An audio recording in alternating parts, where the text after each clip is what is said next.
Welcome back to another episode of GameScope Live. Yes, the leg is still very broken. And I will keep this gag going probably for the next 6 months. If you're not a fan of the SpongeBob My Leg guy, sorry about that, but we're going to keep that rocking and rolling. So, the official gameplay reveal came out during the State of Play for Sony, which is wild. I am so excited because if you watched our last video where we talked about the CEO of Remedy, the new CEO of Remedy coming in, I think I saw bits and pieces of the gameplay and it looks wild. So I really want to talk about it with you guys. This should be a super short episode. The video is only 3 minutes and 30 seconds. This video shouldn't be too long. So without further ado, let's get into it. But before we do, like any other YouTuber says, make sure you subscribe to my page, like, comment, share the video, do all the things. Let's get started.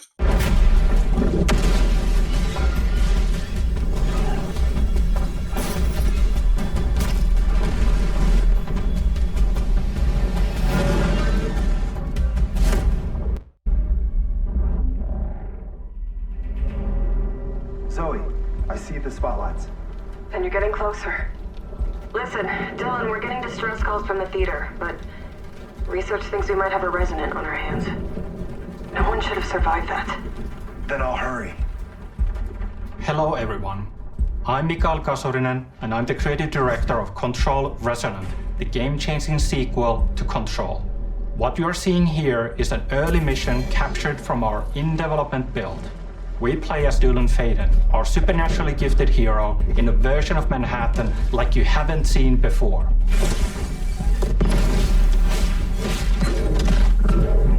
We recently... I do want to say, I think the change, if you guys played Control, it was a telekinetic and gun-based type of mechanic that you would use to destroy enemies. And this one, going straight to a melee, like, instead of the gun that would change modes, having a melee weapon that would do that, is a very oddly satisfying switch. Definitely expands the universe of Control, being able to go from a firearm that you would shoot and having telekinetic abilities like, you know, being able to lift and push and walls up to having a melee. And I want to see what the defense abilities are too. I think that's a clever switch. Acquired Shift, an ability that empowers Dylan to seamlessly move through gravity anomalies and adapt to the world around him.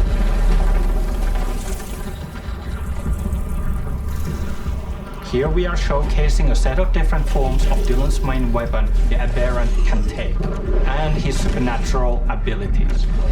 There are a lot of different ones you can discover to suit your playstyle.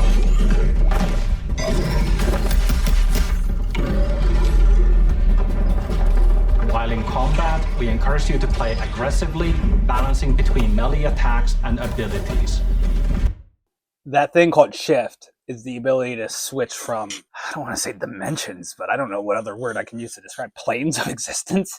I think it's so wild. I think it's so visually striking and stunning, the ability to go from, like, you have enemies on this plane here, but you're on this plane, and you jump and hover, and you still have some telekinetic abilities like flight, push, and being able to do that stuff, which just goes, so imagine flying up and then landing while the world turns on. It's so... I know I said this a lot, the word wild, and when it comes to gameplay mechanics, but this one really is taking the cake.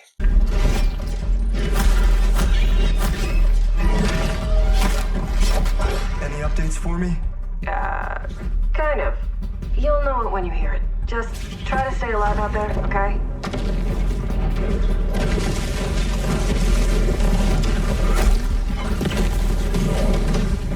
So early on, it looks like there's some sort of stat modifiers. Like, for instance, I know he powered up, that flame emblem came up in the bottom left there. All his tools and all his abilities started having like a fiery emblem. So I think there's some sort of power-ups or perks that you can add. And yeah, it says it right there, L2 and R2. So it looks like there's 3 special abilities that you can add to your normal attacks. And then as well as some debuffs, because it looks like he's bleeding. Yeah, there's a couple interesting tidbits here that I'm quite curious to see what they are.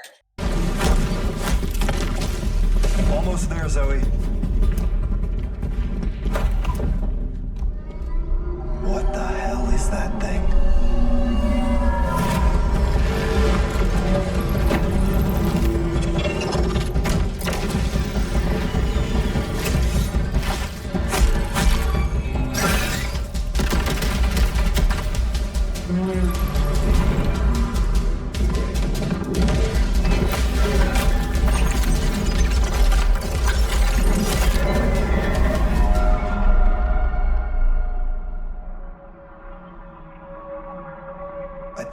something.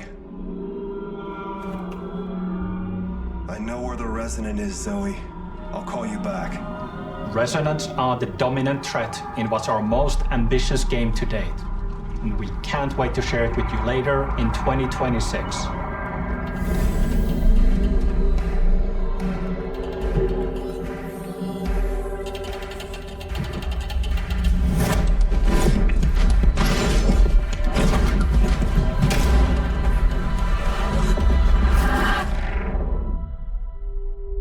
Wild. Absolutely wild already. Sorry. Yeah, wish list now. Yeah, I already.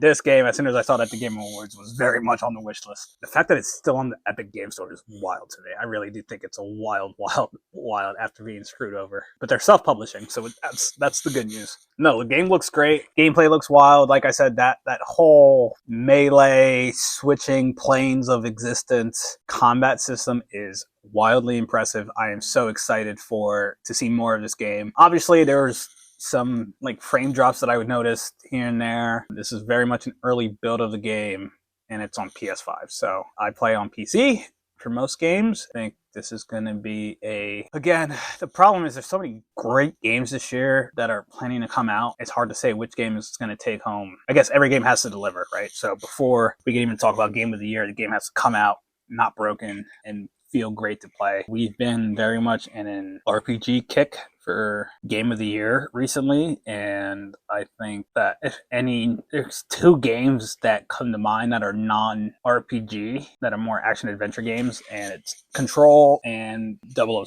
If those two games come out swinging, this could be a very good year. But GTA is also coming out. Even though they've never won Game of the Year, you can never count them out. Anyway, thanks for watching. I promise you this will be a short one. I will make sure that I cut and edit this one to make it shorter, because there was a lot of unnecessary rants here. But as always, thanks for watching. Like, comment on the video, subscribe to the page, all that fun stuff. Share if you really like it. That would be great. Pleasure watching and reacting and reviewing the gameplay reveal for Control Resonant.